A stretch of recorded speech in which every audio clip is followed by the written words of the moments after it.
back with Frankly Speaking here on WYDC TV, Big Fox. I'm your host, Frank Acom, broadcasting live from the Hesselson studio. Here's a good point from Ken in Horseheads. I would love to see the reaction from the Democrats and the legacy media if Mike Johnson rips up the State of the Union speech after Biden tries to deliver it. Yes, I think the media would they would hope that you don't remember when Nancy Pelosi did that same thing during the Trump administration.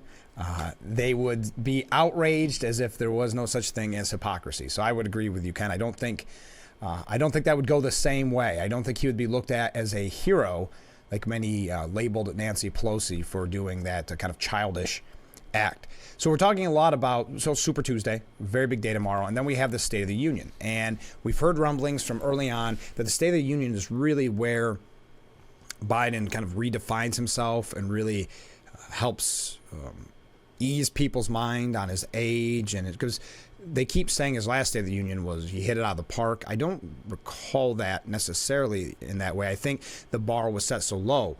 But this time, the bar has been set very high. I will say this.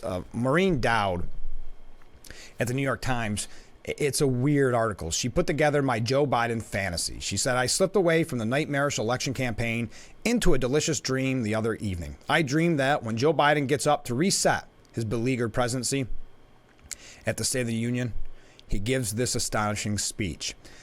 And then she goes through and writes a speech for him, which is very, at times, uncomfortable. But the reason I mention it is this is what her dream is. Remember, we have a Biden supporter here. And this is Maureen Dowd writing a speech for Biden. I don't want a debate over my age to be an impediment to America's progress. It's eclipsing the things that we should be focused on. After much prayer and deliberation, I've decided that I need to spend my final chapter devoting my full attention to our thorny challenges. I was serious, folks, when I called myself a bridge to a new generation, a transitional figure. I'll release my delegates this summer at the Chicago convention to vote for the candidate they feel can carry our banner into the future. So her dream scenario as a Biden supporter and someone that does not like Trump is that Biden steps down during the State of the Union. Well, that would be a very memorable State of the Union. That is for sure. But boy, the hype in all of this about what will he say? You know, like I said, Dino Badala, who really focuses puts way too much emphasis on Saturday Night Live. But he came out with a piece that said how Biden can win the State of the Union. The adage, show, don't tell, sends a message that is far more convincing to make a point with one's actions than with words. That lesson was also underscored this week during the opening sketch of Saturday Night Live. The show lampooned the allies of President Joe Biden who have defended him against critics who suggest he may be too old to run. Some of those voicing concerns have said they worry in particular about Biden's cognitive abilities after a series of verbal stumbles. But members of Biden's team have insisted that when he's not in the spotlight, the president is as sharp as a tack. An assertion that Saturday Night Live took to humorous excess on Saturday. Yeah, they did. It was a pretty clever a piece by Saturday Night Live criticizing all the people around Biden who keep saying, no, he's great behind closed doors. Remember when we used to hear that too about Hillary Clinton when she was running? People saying she's just not that likable. And no, behind closed doors, she's a riot. She is just hilarious. She's the life of the party.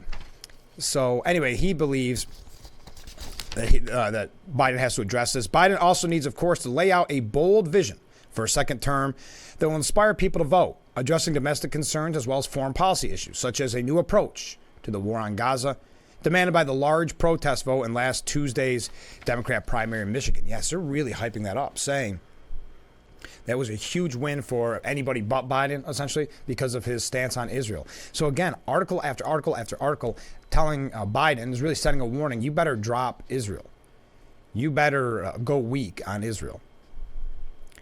But a little levity sprinkled here and there, showing that he still has what it takes, can only help his case with voters.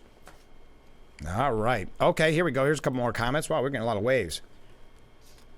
I didn't forget, meaning when Nancy Pelosi ripped up that speech by Trump, the State of the Union by Trump, it was when Mike Pence showed us his true colors. Interesting. Thank you for that comment. Keep them coming in. We got a couple more waves. So when we come back, we're going to be hearing from Eddie VanStine. He is the Steuben County Mobility Manager. That's after this short break. Stay with us. This is Frankly Speaking here on Big Fox.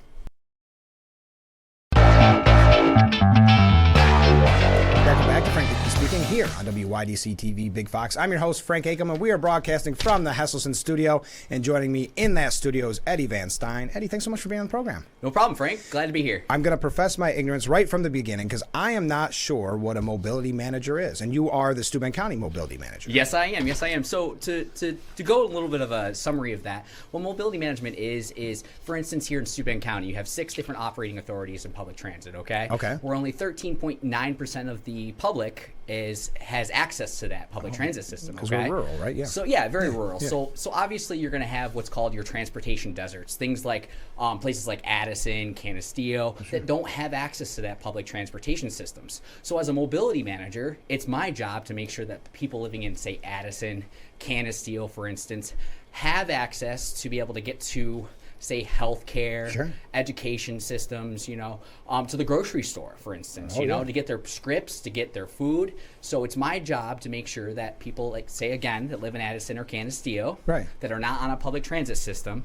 can get to those places using other means of transportation like rideshare, taxi, volunteer driver programs, things like that, Frank. So it's piecing it together and bringing all the available options that we have that aren't just the bus Sure. to the front doorsteps of our community. And that must be kind of overwhelming in your position because I'm sure, especially at this time, there's a lot of need. There's a huge need right Yeah. now, and our community is drastically asking for these things, these principles, these solutions Right. to transportation, and it is a fight, Frank. It is a very big fight right now, and gracefully, I love my job. I love my job, but you're right. It is. You do have a passion for it, I can Yes. tell, and that's exciting. I mean, you would need someone like that in that position because, like I use the term overwhelming, but getting those calls every day, and you see those people need this help. It's not like they're misusing the system. If you're in a rural area, you can't drive. You still need that medicine, or you still need, like you said, education opportunity, whatever the case may be.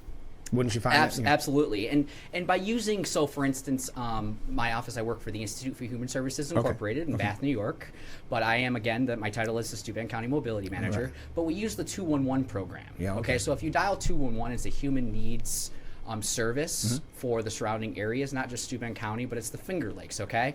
And what I always recommend people to do if they have a need, because 98% of the time, if they have a need for transportation, they have other needs like food, grocery, like we just talked about. Right. So by calling 211, it offers a full line system for your human needs assessment. So that way that the live call operator can talk to you and is enabled you to get the necessary human needs services that you need. Interesting. So it's almost a one-stop shop. Where Yes, they it can is. get all that. Absolutely. Oh, that's interesting. Now, when someone calls you and they need transportation, do you find that I'm guessing it's not just I need to go to the doctor or I need to go to the grocery store. It's probably a full day worth of chores. Is that the case, or is it kind of a one and done? 100%. You're absolutely right there, Frank.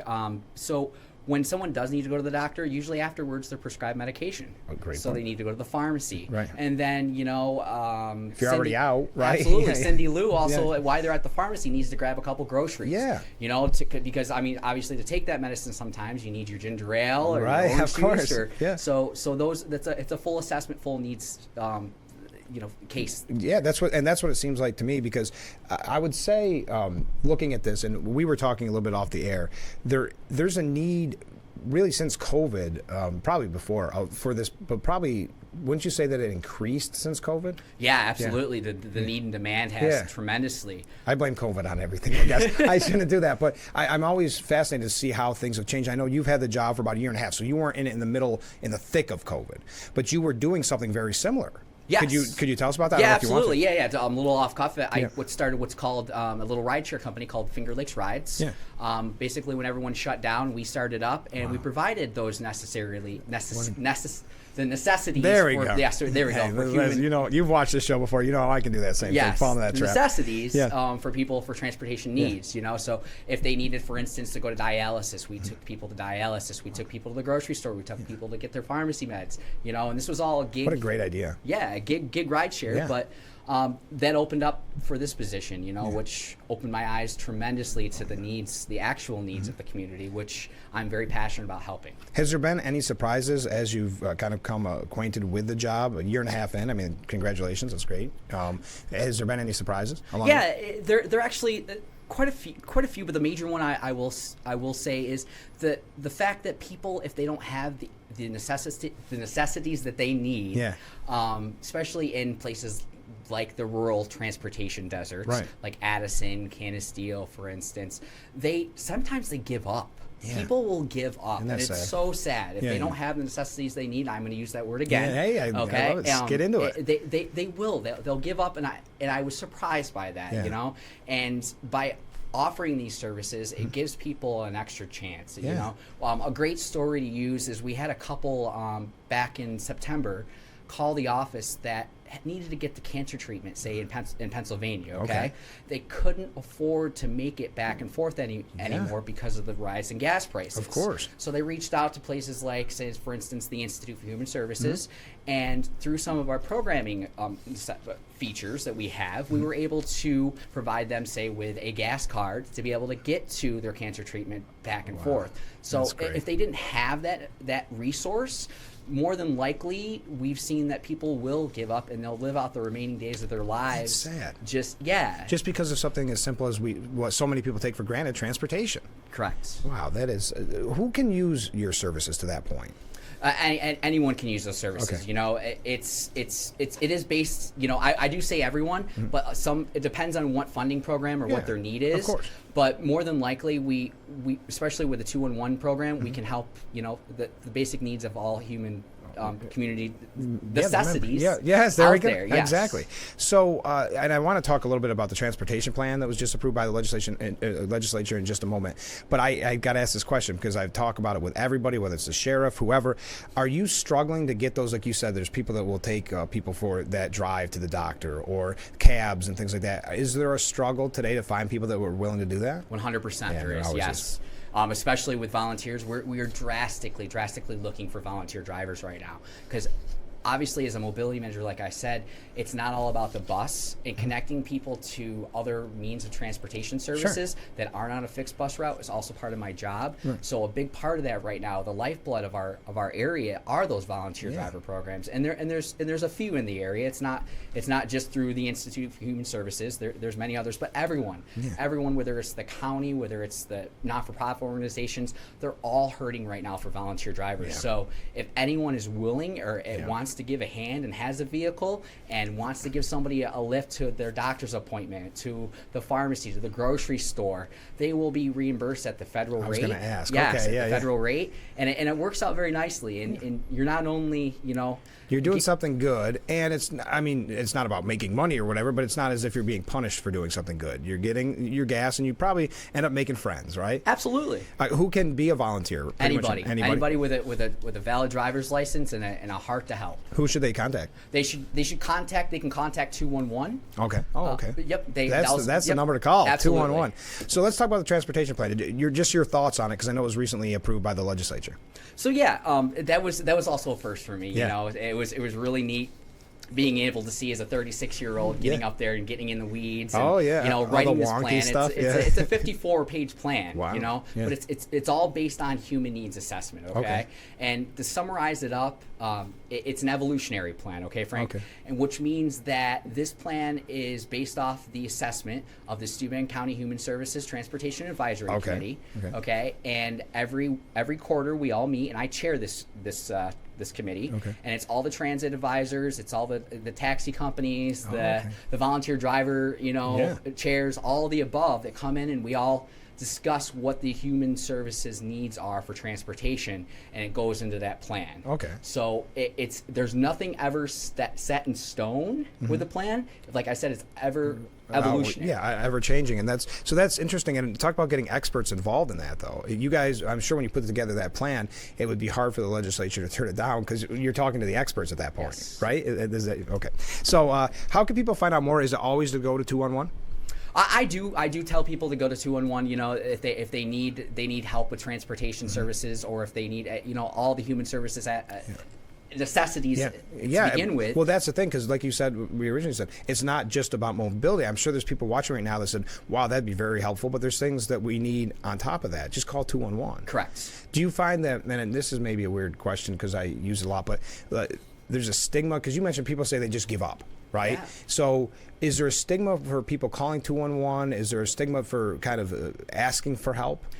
I think there's a stigma altogether for the public transportation services. Okay. I wouldn't say there's a stigma for 211 or anything like that, but don't be afraid to call 211. Right, that's what I mean. Anybody can call 211 just because it's okay to ask for help. Right. Especially in today's world. Yes. We all need it, especially with mental health. Oh my gosh, yes. And things like that. Don't be afraid. It's an epidemic, mental health. And back to the stigma portion of the public transit systems, there's a huge piece to that. And a lot of people think, well, it's just you think of New York City busing, maybe, and I'm not saying that they're necessarily bad, but we, as more rural, we hear some of the bad stories in the New York Post or whatever, so maybe we have that kind of stigma on it, right? Correct. Yeah. Yes. And it's not that. And it's not that at all. No. I ride actually 3 days a week. I ride from Hornell to Bath, and I pay $36 a month, Frank. No And, kidding. and number one, I'm cutting a lot of money out there. I'm and saving. mileage on your vehicle Heck and wear and tear. I got student loans, man. Yeah, exactly. Who doesn't? So anyways, it's very clean. There's Wi-Fi on board.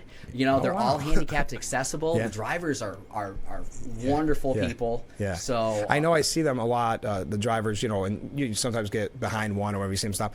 And everybody getting off the bus is so friendly to the driver. Like, it's like they're going to see you, buddy. Everybody's always waving to them. And I think they must be fun to be one of those bus drivers because you must make a lot of friends. Yes, you do. Because you're doing such an amazing job, and helping the community. And that's what this is really all about. The show, we talk about it so often, but what you're doing is helping the community. And that's what, as Steuben County, I know, has made it sort of a goal to make sure that our residents are taken care of. Absolutely. Well, Eddie, thanks so much for being on the show. This was a lot of fun. I learned a lot today. Yeah, absolutely, All Frank. right, we'll have to have you on again soon, okay? Yeah, definitely. Thanks, Frank. All right, stay with us. We'll be right back with Frankly Speaking.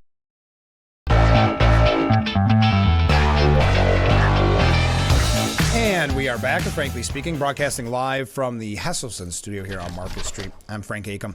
You're watching Big Fox. Thank you to Eddie VanStine for being our guest. Find out more at 211. On tomorrow's broadcast, we will have Corning Mayor Bill Boland to tell us how the Sister Cities trip went with San Giovanni Valderno.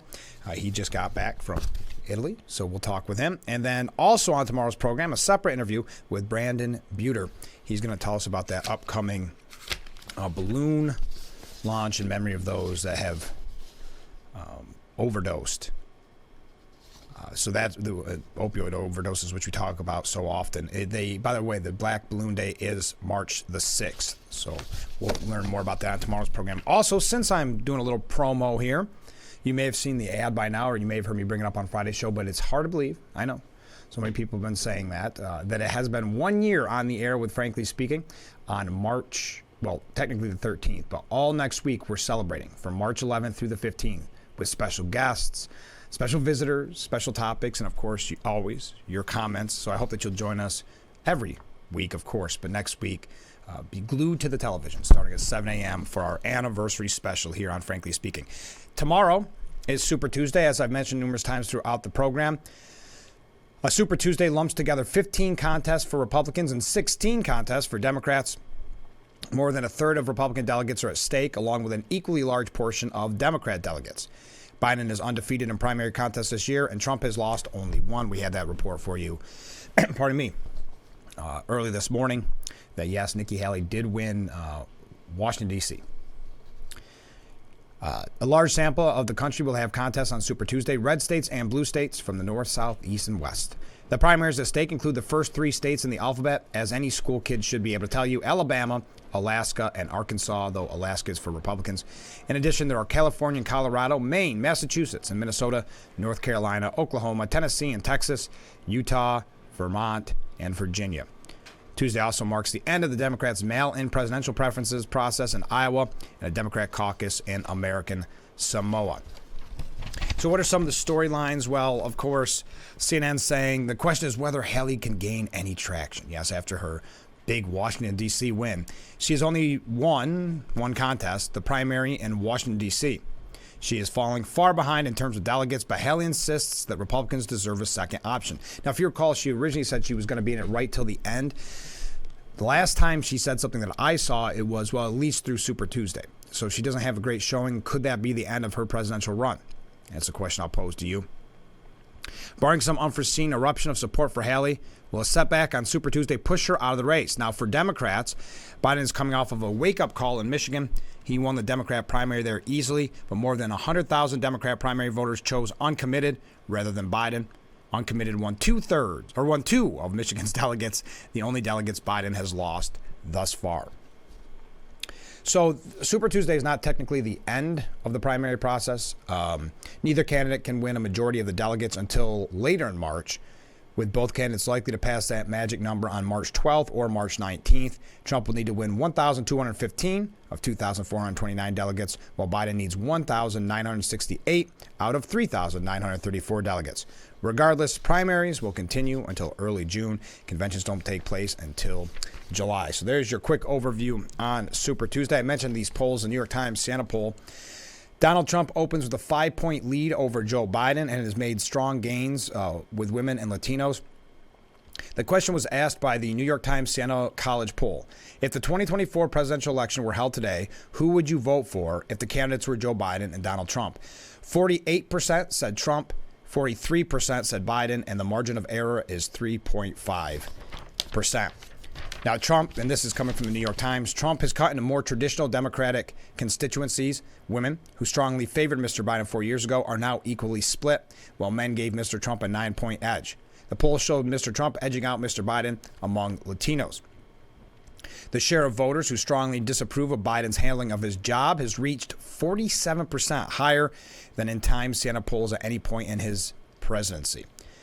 And 48% of respondents said they were enthusiastic about Trump, while just 23% said the same for Biden. So kind of troubling numbers if you're a part of the Biden campaign. Oh, how am I doing on time? Okay.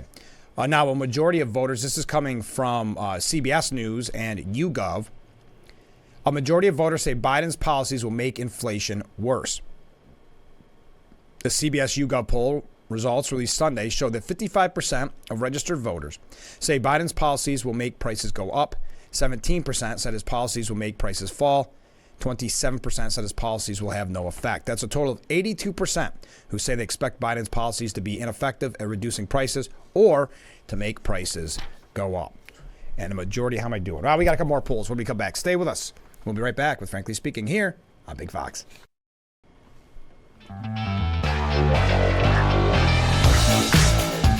And we are back with Frankly Speaking here on WYDC TV Big Fox. I'm your host, Frank Aiken, broadcasting live from the Hesselson studio. Couple of quick announcements before we get back to the poll. I want to make sure that this works okay, and I don't think I brought it up since the news broke. New York Conference of Italian American State Legislatures is accepting applications for 4 $3,000 scholarships, 2 academic and 2 athletic. Scholarships are available to current college students or high school seniors entering college in the 132nd Assembly District. So if your assemblyman is Assemblyman Phil Palmisano, the application deadline is March 15th. And you can see the website there, so write that down. I should also note the applicants need not be of Italian American heritage to apply. Scholarship recipients will be announced in April, and the winners will be honored at a ceremony in Albany. So that was a piece that I think I brought up a little while ago. Just wanted to pass along with you. So we're talking about polls. Here's a troubling poll, again, for the Biden administration. A majority of Biden's 2020 voters now say he's too old to be effective. A sizable share was even more worried. 19% of those who voted for Mr. Biden in 2020 and 13% of those who said they would back him in November, they said the 81-year-old president's age was such a problem that he was no longer capable of handling the job. Not good news coming out of the New York Times and Siena College for the Biden administration. The survey pointed to a fundamental shift in how voters who backed Mr. Biden 4 years ago have come to see him. A striking 61% said that they thought he was too old to be an effective president. So there you go. The Trump-Biden rematch hits overdrive this week. As I said, they're really hyping up the State of the Union. Super Tuesday, State of the Union. The Hill. The expected general election rematch between Biden and Trump is roughly 8 months away, but the starting gun for the marathon campaign will go off this week. Trump will have all but secured his party's nomination after Super Tuesday, and Biden will use Thursday's State of the Union address as a springboard to offer up a vision for a second term to millions of Americans before traveling in the days after the speech to battleground states Pennsylvania and Georgia. Jim Kessler said the next week is a big week. The Republican primary should be over at that point, and the president has the State of the Union. To me, the State of the Union is where Biden kicks off the general election. Okay. So that's the kickoff to the general election. We already have to take a break. This is unbelievable. We're moving fast. Now, we know over the weekend, Vice President Harris kind of escalated the calls for Gaza's ceasefire in her address in Selma. Her Sunday remarks marked an escalation in the U.S. push to address the situation in Gaza. Quote, the Israeli government must do more to significantly increase the flow of aid, no excuses. Given the immense scale of suffering in Gaza, there must be an immediate ceasefire for at least the next 6 weeks, which is what is currently on the table. Hamas claims it wants a ceasefire. Well, there's a deal on the table. And as we have said, Hamas needs to agree to that deal. Let's get a ceasefire. Let's reunite the hostages with their families, and let's provide immediate relief to the people of Gaza. So there's an update on that. Now, Joe Biden, there's a really good piece, and we won't have an opportunity to get to it, by Rich Lowry, because I do have a couple of New York State issues I want to get to as well. But Joe Biden knowingly and purposely blew up the border in 2021. Don't believe his blame game now. And it goes through the history of him and his executive orders, and we know that. Now he's faking as if there's nothing that he could do. The White House sent Biden to visit the border and is considering measures to curtail illegal immigration and calling on sanctuary cities to cooperate with Immigration and Customs Enforcement, while Mayor Eric Adams criticizes aspect of his city's sanctuary status. The executive order, though, is a stark reminder that current chaos is the product of deliberate policy. It's all there in black and white, a prelude to a disaster that has roiled the country and could well play an outsized role in Biden losing the presidency. That is from Rich Lowry. A former Border Patrol agent says that Biden nor Harris have ever spoken to him during his tenure. Raul Ortiz served as the U.S. Chief of Border Patrol under President Biden and Deputy Chief under former President Trump before retiring in May of 2023. But he expressed particular frustration for the president, saying that in his 2 years in office, I never had one conversation with the president or vice president. I was the chief of the Border Patrol. I commanded 21,000 people. That's a problem. We got to take a short break. Stay with us. Wrapping things up here on Frankly Speaking. And we are back with Frankly Speaking here on Big Fox. Thank you so much for joining us. Donald Trump has backed the New York Senate hopeful, Sapercone. Now, Sapercone is running against Gillibrand here in New York. There is some question whether or not Trump would endorse him because he did donate to Trump's nemesis, State Attorney General Letitia James. But Trump backed Sapercone, who is a 61-year-old retired detective who runs a private security firm. It undercuts critics, such as ex-Long Island Representative Peter King, who has blasted the Senate hopeful for having his firm's squad security donate $1,000 to James' re-election campaign in March of 2022. King called Sapercone's donations indefensible. All right. So anyway, what the former president said is, congratulations to Mike Sapercone on running against one of the worst senators in the U.S. Senate, Kristen Gillibrand. All you have to do is go back and look at her failed presidential run, an embarrassment to all New Yorkers, after which I assumed she would never be able to even think about running for office again. People's memories, however, are short, and here we go. Mike is a strong and successful person, and I look forward to working with him to take New York State away from the people who have destroyed it with hundreds of thousands of migrants flowing in and ruining our schools, hospitals, parks, and increasing crime many-fold. Good luck to Mike. He has my complete and total endorsement.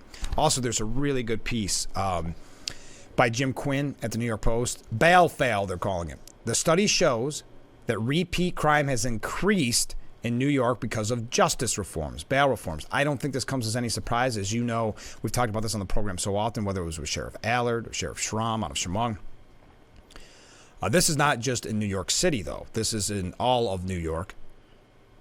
The DCJ study also showed that 67% of defendants who had a recent prior violent felony arrest in the past year who were released under bail reform were rearrested within 2 years of their arraignment.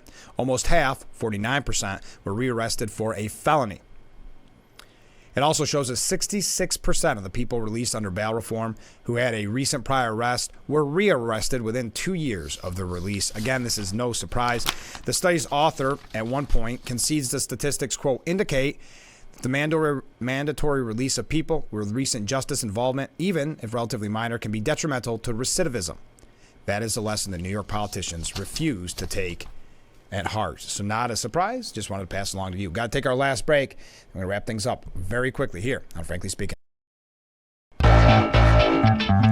And we are back with Frankly Speaking here on Big Fox, broadcasting live from the Hesselson studio. There's a really interesting piece of the New York Post this morning talking about New York's Racial Reparations Commission. We haven't had a chance to talk about that recently, but Governor Hochul, Assembly Speaker, Carl Hastie, and State Senate Chief Andrew Stewart Cousins last week named their appointees to the State Reparations Commission, launching a process that's guaranteed to worsen race relations in New York. As is typical, we see California do something that was a bad idea, we emulate it.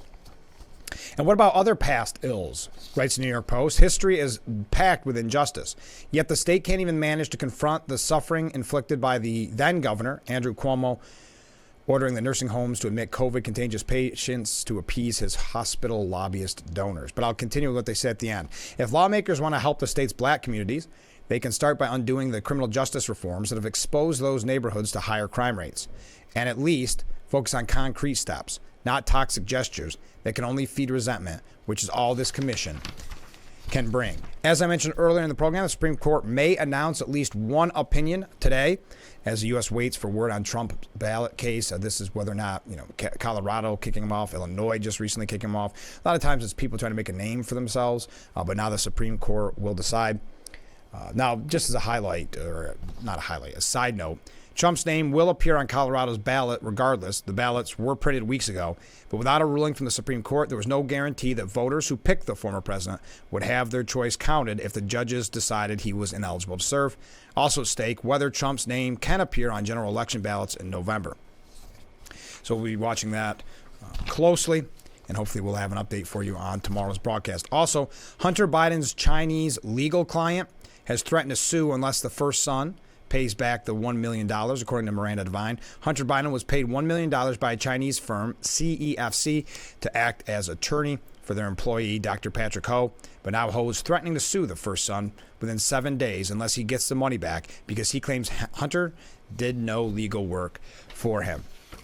All right, we are out of time for today's edition of Frankly Speaking. Thank you again to Eddie VanStine for being our guest. He's the Steuben County Mobility Manager. Find out more by calling 211. Also, tomorrow on the program, Mayor Bill Bolin from Corning. He'll be our guest. And Brandon Buter will join us as well. So make sure you tune in every weekday morning starting at 7 for Frankly Speaking. Only on WYDC TV. Big Fox. We'll see you tomorrow morning, bright and early. I look forward to it already.